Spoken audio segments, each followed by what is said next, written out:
Hey, welcome back to the Bound by Art podcast. I'm Missi Blue, tattoo artist, business owner, and your guide to navigating the chaos that is the tattoo industry.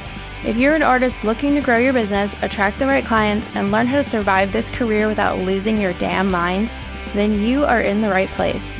Every week, I'll be bringing real talk, actionable tips, and hard-earned lessons from my own journey with a side of good vibes and a little bit of sarcasm. Whether you're new to the game, feeling stuck, or you just need a kick in the ass to get that spark back again, this is the show for you. Welcome to Bound by Art. Now let's get to work.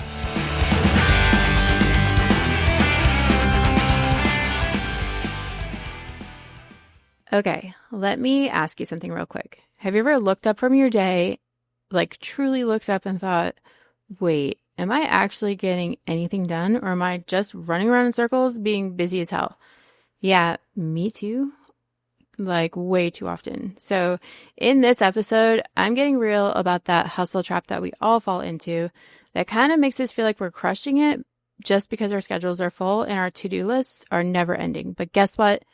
Being busy is not the same as being productive, and I had to learn that the hard way. I'm going to talk about gold stars, yes, the ones that we used to get in school, and the grown-up version that I still chase, time audits, the kids I used to work with at Pizza Hut who were busy as fuck but helped absolutely no one, and even how my daughter's dishwashing timeline proves that time expands or shrinks depending on what we think we have. If you're feeling stretched thin, overwhelmed, and like there's never enough time in the day, this is the episode for you. I'm sharing the tools and the mindset shifts that helped me take back control of my time, and maybe they'll help you too. All right, let's get into it. You're not going to want to miss this one. Are you being productive or are you just being busy? Because these are two entirely different things. And I have been so guilty of this in the past. You're not alone in this. We kind of, as a society, place this, success around being busy. When someone asks, how have you been? Oh, I've been busy. Like, how's work? Oh, it's been really busy. We're complaining about being busy, but at the same time, we're bragging about being busy because that's the thing that tells people that we're doing good because we're busy. I am a total sucker for gold stars. Remember when you're a kid and you get like the little gold star sticker to put on your behavior chart at school, or you turn all your work in and you get like a little star next to your name, or maybe you had a chore chart at home. If you do all your chores, you get a little sticker. I was a total sucker for the gold star. Maybe because I didn't get them often because I wasn't the best behaved kid in the world. But now that I'm an adult, I still am always kind of looking for my gold stars. So they aren't actually little gold star shaped stickers anymore, but they're more like a feeling now. So the feelings like validation and acknowledgement or achievement, those are the things that are my gold stars now. And I used to always think that the gold stars were in being busy. And I'm one of these people that needs this like constant reward and acknowledgement and validation for what I'm doing, which is a story for another time. But I used to always think that being busy was the thing. And at some point on this journey, I realized that I was measuring my value based on busyness and how many things I'm checking off of my list rather than the results I was getting from the things that were filling up my time.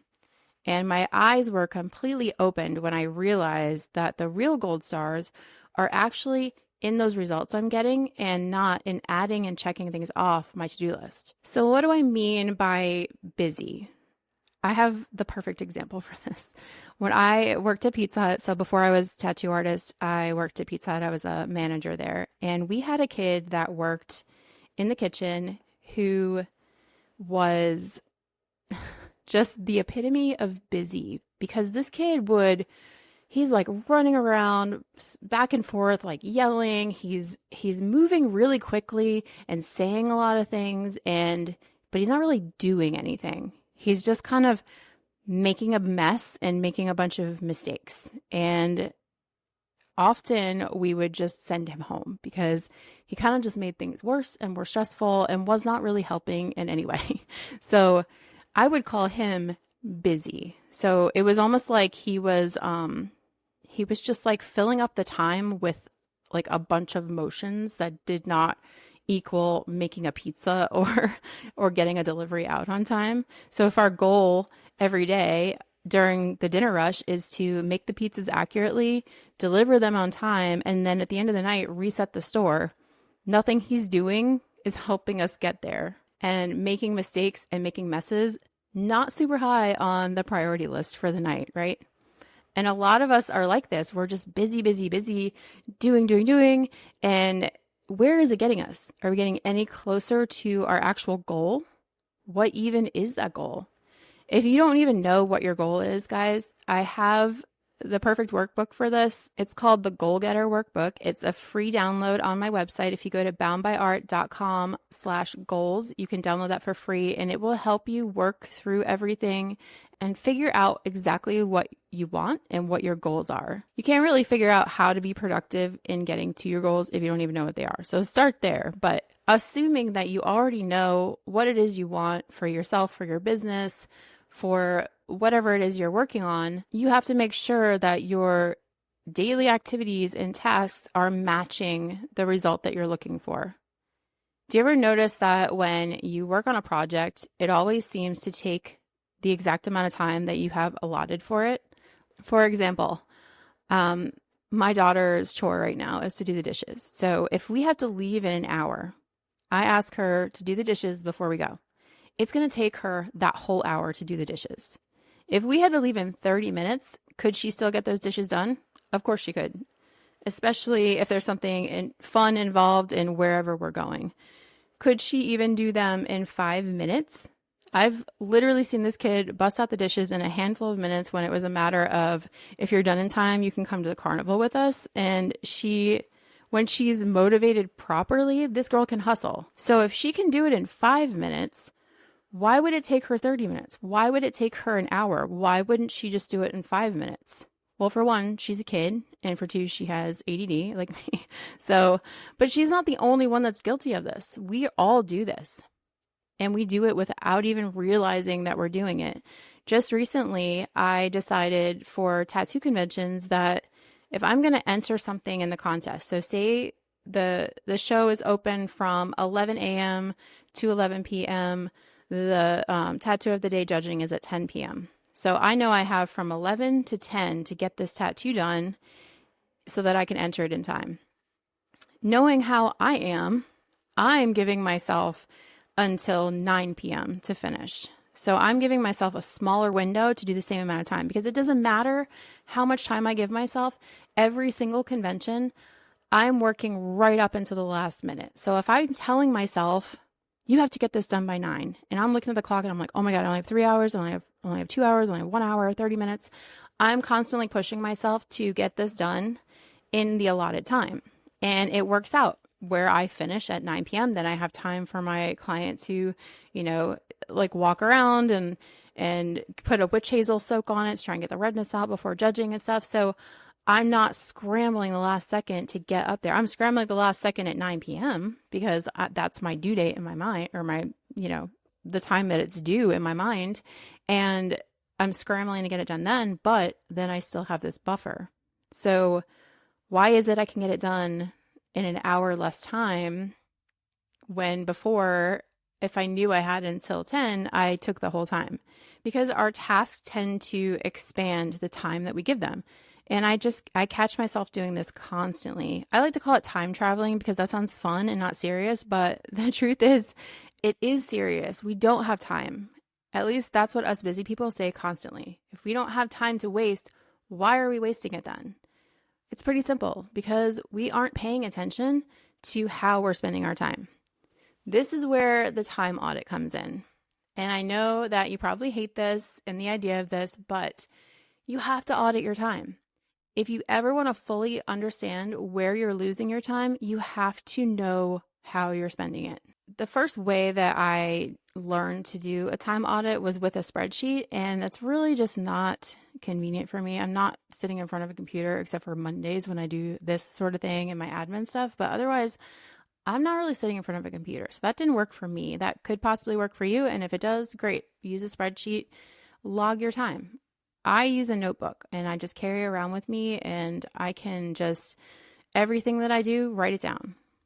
And I used to do this when I would audit my time, I would do the entire week. And I realized that is not really, there's really no point to me auditing my time during tattoo days. So I just do it on admin days now so they can like see what's going on that day that I need help with and where I can fix some things, because tattoo days, like I literally will write tattoo and it's like, you know, every 15 minutes for, 8 hours that day. But the idea is to log every single thing you do within like 15-minute increments and just write it down. If you fuck around on your phone for 15 minutes, write it down. If you start doom scrolling on TikTok, fucking write it down. So if you start something and then stop and do something else, and then you come back to the thing and then you start doing something else, write every single thing down, because this is important. This is how you figure out where your time is getting sucked up. And then you can go back afterwards and look through and see exactly where all of your time is being spent. You can see like which things you shouldn't be doing, which things you should be doing more of, and so on. There's a saying, if you want something done, ask a busy person. And they say this because busy people know how to prioritize their time to get things done. They have experienced juggling a million different things and have figured out how to cram more into their day. But if you want a crash course on being more productive, have a kid, because you will figure it out quick. And I always wonder, like, when I look back, I'm like, what the hell did I do with my time before I had kids? Because I'm able to fit all the things that I used to do into my day still. And on top of that, like taking care of my kids and all the 9 million things that come along with being a parent. So again, the reason for this is we start to expand our tasks and projects to fit the amount of time that we give them. So before we had kids, we had all this time. And now we have a much smaller span of time to do all this in, and we're figuring out better ways to do it. And we're figuring out how to be more efficient. It's kind of similar to eating on a smaller plate if you want to eat less food, right? You kind of give yourself a giant plate. You're going to put all the shit into your giant plate and you're going to end up overeating. Same thing with prioritization, where if you are giving yourself all of this time and space to do things, you're just going to keep filling that time. Whether it's with the same task that you just drag out longer, or you start adding in other shit that doesn't fucking matter, and you just have to stay busy and fill your entire day. People are always asking me how I'm able to get so much done. And the truth is, I struggle just like you. I always feel like there's not enough time in the day, which is why I'm always trying to find ways to save myself time and be more efficient and be more productive.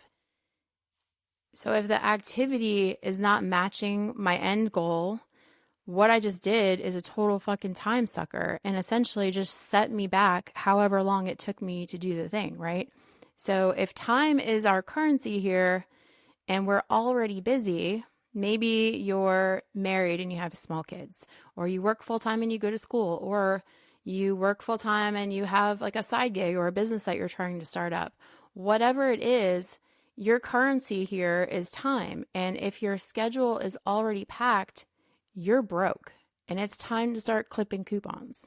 Is this analogy working? I don't know. Stay with me here. So when you're trying to save money, you're looking at your bills and your spending, right? And you find all of the places where you're spending way too much, and what subscriptions can you cancel, and why am I paying for 2 Netflix, which I, by the way, still need to fucking cancel that other one. What can you cut out, and how can you be spending your money smarter? If we think about saving time in this way, you have to look at where you're spending your time. So if I asked you, what do you do all day? Tell me where you're spending your time and where you're wasting it. And you'd probably tell me how you think you spend your day. Now, let's say you tracked your entire week with the time audit, and each day, start to finish, you logged every single thing that you did in 15-minute increments. And I asked you to look at your time log and tell me where you actually spent the most of your time. Do you think that your answer would be the same? I can almost guarantee you it will not be. The first time you do one of these time audits is almost shocking. You'll quickly see all the dumb shit that you're just pissing your day away with, and all of the things that you're doing that do not matter. And I highly, highly recommend that you do this and do it regularly. This isn't just a one and done kind of thing. Like, you're not going to do a time audit and be like, oh, here's all of my problems. I'm going to fix them real quick and then never do it again. I do these every 90 days or so because, again, what we think we're doing and how we think we're spending our time is incredibly different than what's actually happening. And you're not going to know that unless you're paying attention and you're actually checking in on these things. It can be a real wake-up call to someone who feels like they never have time for anything. You might find out one day that you wasted 2 hours getting ready to do something and then you never actually did the thing. You will for sure see all the places where you could have spent your time smarter. The time audit is not meant to like scrap everything that you're doing and completely start over. It's just to make you aware of what's going on so you can begin to make small adjustments wherever you can. It's the little changes every day that start to add up, and you'll start to recover your time little by little. And each day you can choose to do this one little thing differently and just see what happens. Maybe it's setting your clothes out the night before, or maybe you meal prep on Sunday for the week and it saves you 30 minutes a day where you would normally be frantically throwing some food in your lunchbox on your way out the door for work. But something as simple as that could potentially save you. So if it takes 30 minutes a day, that's 2.5 hours a week for a work week. That's 10 hours a month. That's 120 hours a year. That's 5 whole days that you're just wasting by not meal prepping and planning ahead for your week. Are you starting to see where I'm going with all of this? So how do we figure out what's actually important and which projects and tasks and activities should we be prioritizing and which ones should we be getting rid of? Have you heard of the Pareto principle? It's also known as the 80-20 rule. So the idea is that 80% of your results come from only 20% of your activities. So if you were to look at your achievements, you would most likely be able to clearly identify the actions that got you to that result, right? A great exercise to help you see this is, and this is great for my artistic friends out there because you get to draw a little bit, but you get to paint a clear picture of what your 20% is. So you're going to need a piece of paper and a pencil. So if you want to pause here and go grab a paper and pen, this would really only take a few minutes, I promise. So you're going to make make 2 lists on this paper. So on the right side of your paper, you're going to put all of your wins, your proudest moments, your biggest achievements, the goals that you've achieved, anything big like that, you're going to put on the right side of this paper. Maybe that's filling your appointments up for the next 6 months, or winning an award, or hitting some kind of income goal, finishing a project that was really successful. Whatever that is for you, that goes on the right side of the paper.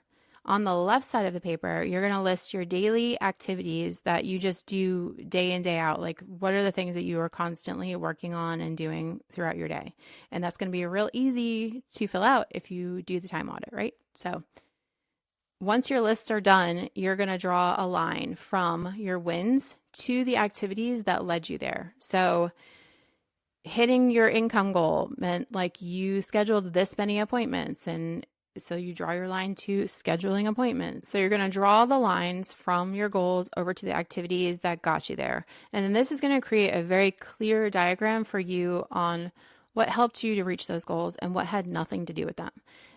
And now that you have that idea, you can then make the same diagram with your future goals and your current task list to see how that pans out, and you'll have your answers. So maybe there's nothing on your task list that will even get you to these new goals that you have, which means it's time to change up your task list quick, right?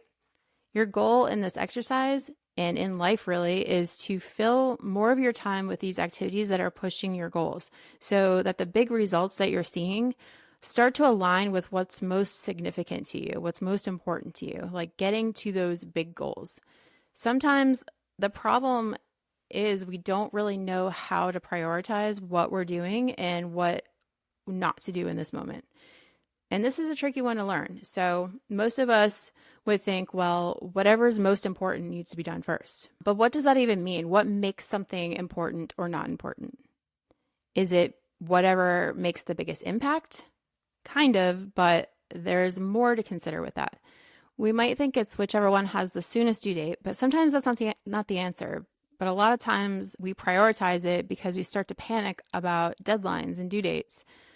The key to deciding is the combination of the urgency and the significance of the task. So these factors are what's helping me decide what matters and what doesn't matter. So if urgency means how soon is this going to matter? So if my due date is next week, it's going to matter pretty fucking quickly. Significance means how long is this going to matter? So let me go back to this kid I mentioned earlier, because Jesus Christ, he was the epitome of what doesn't matter. Wow, that sounded real fucking mean. I don't mean like him as a person. I meant, okay, so the things that he did were like the epitome of doesn't matter, right? So as I said before, the goal is to make pizzas accurately, deliver them on time, and reset the store at the end of the night. So let's say that it's the dinner rush. He's making pizza. He has 15 orders to make, and he drops cheese on the floor. He panics, runs back to grab a broom, leaving the pizza that he's working on the make table, and he has to sweep up the cheese, toss it in the trash. Then he's got to return the broom to the closet. Now he has to go to the sink and wash his hands before he can go back to making pizzas. Was this urgent? No, not at all. Sweeping the floor in that moment does not get that pizza made more accurately. It gets the cheese off the floor more accurately, but the cheese in this moment does not fucking matter. Like, it matters, don't waste cheese, but but the end goal, the grand scheme of things, we're trying to get these pizzas done and out the door. And if you're stopping to sweep up cheese, you're wasting time and you're not getting us closer to that goal of on-time orders, right? So was it important? If you've ever worked in a restaurant, you know the floor is fucked during a dinner rush. And regardless of how many times you sweep it during the day, after the rush, you're going to be sweeping and mopping it again anyway at the end of the night. So was this significant? How long do you think that floor stayed clean after he swept it? I would put money on him dropping something else at some point, because like I said, he was spastic and dropping stuff and being messy and just a maniac. So his clean floor is not going to last long at all. So pretty much no significance. This was not something that was important and should not have been prioritized. If you're the type of person like me that likes to keep a to-do list, a really easy way to understand the order of priority of your tasks is to ask yourself these 3 questions. Is it urgent? Is it important? And is it significant? The goal is to stay working on the things that are a combination of important, urgent, and significant, and not to just be busy. Busy gets you nowhere except burnout. There's only so much time in the day, and we all only get those 24 hours. If we're expected to sleep 8 of those hours, that leaves us 16 hours to cram all of the rest of the things that we do into those hours. If we want to be productive and efficient, we have to make sure that there's a reason for the things that we're doing, and we're not just spinning tires doing busy work. So when people are asking me, how do you get so much done? How are you able to do so many things in a day? They're actually missing the most important part of the question, which is, what are you doing with your day in order to get so much done? And I guess if I could put this answer into one sentence, it would be, I'm intentionally protecting my time by making proactive decisions and by effectively prioritizing where I'm spending my time. All right, guys, that's it for today's episode. I hope you're feeling inspired and ready to make some moves today. Remember, it's all about showing up, putting in the work, and staying true to yourself. If you got something out of today's episode, share it with a friend who might need to hear it, and make sure to subscribe so we can keep this momentum going.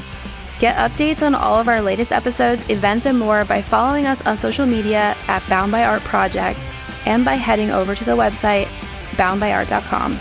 Thanks for hanging out and putting up with my shit. I'll see you next time. Now shut up, quit making excuses, and go get better.